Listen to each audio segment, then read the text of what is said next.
Here in the Gunnison Basin, we grow food.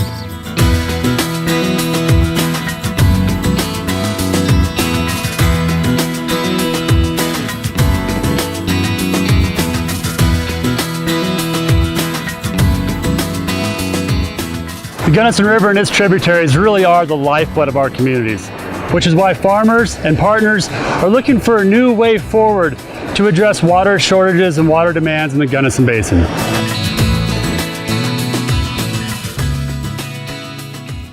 By all indications, the future of water in the West is uncertain. No Chico Brush is an organization really led by farmers, very interested in the future of water availability, water quality in our area. At the heart of what we're doing is collaboration amongst farmers, amongst environmental organizations, local governments, local businesses, discussing amongst ourselves what it is that we think we face and what we're going to do about it. Most of my farmer friends in the valley understand that water is a scarce resource. They all understand it's going to change, but as a whole, they really don't know what to do about it.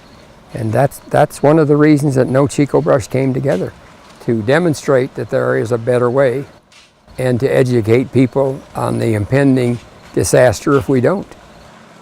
Our role is to show that efficiencies on our end, which will allow the ecosystem to come in better balance, as well as farmers to succeed.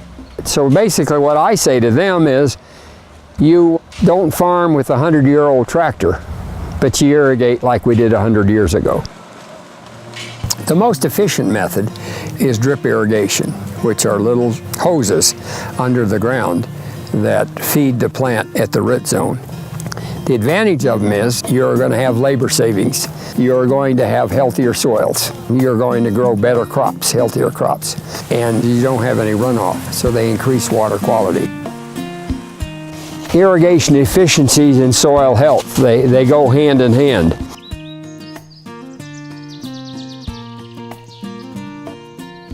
The irrigation efficiency basically says to give the crop just enough and to maintain those salts, maintain that selenium, maintain those sediments right where they are at and not move them through the soil profile, and to eliminate that as being a possible influence in the Colorado River system.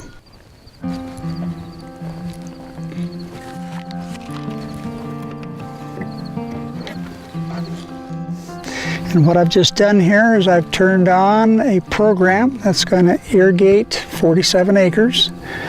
That's currently planted under grass and grass clover mix with big gun sprinklers. I can irrigate 47 acres here with 30 big guns, and I can put on ½ an inch of water in 21 hours. Before, to do that would have taken probably 10 days on 47 acres. If you take a look at furrow irrigation, it's classified as being 50% efficient. Sprinkler technology can go anywhere from 70 to 95% efficient. It's allowing me to build my soils up. So now I've got a greater carbon base. I've got a greater soil health status. Basically, I'm utilizing less fertilizers, less inputs. I've changed my entire farming operation over to a minimum tillage instead of the conventional plowing type of tillage. In production agriculture, if we're not perceived as being responsible with these inputs in this day and age, one of those consequences is we could lose that. I've put in some of this technology in order to encourage other farmers to at least look at what we're doing here. I think we've overcome a lot of hurdles, thanks to Nature Conservancy and Trout Unlimited. Collaboration with the general public and other water users and growers and environmental groups is imperative for us to succeed. No Chico Brush and our many partners here in the Gunnison Basin understand that while on-farm efficiency is a really important tool that we can apply for water conservation, there are many other pieces of the puzzle that we need to put together to really make the greatest benefit.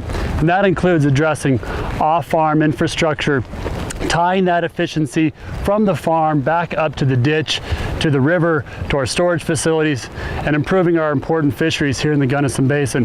That includes fixing old ditches that were dug over 100 years ago, like this ditch here. These ditch companies don't have the money to replace this infrastructure.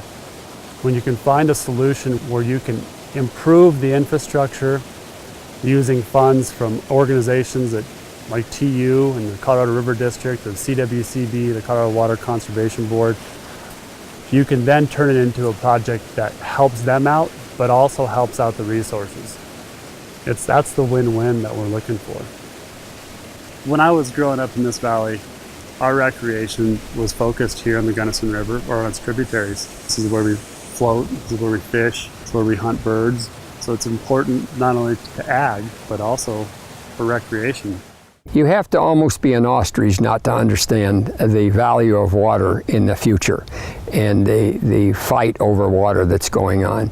So I suppose you can do it later when you're forced to, or hopefully you better start now rather than later. That's my hope. But, you know, you hope in one hand and crap in the other. Which one feels first?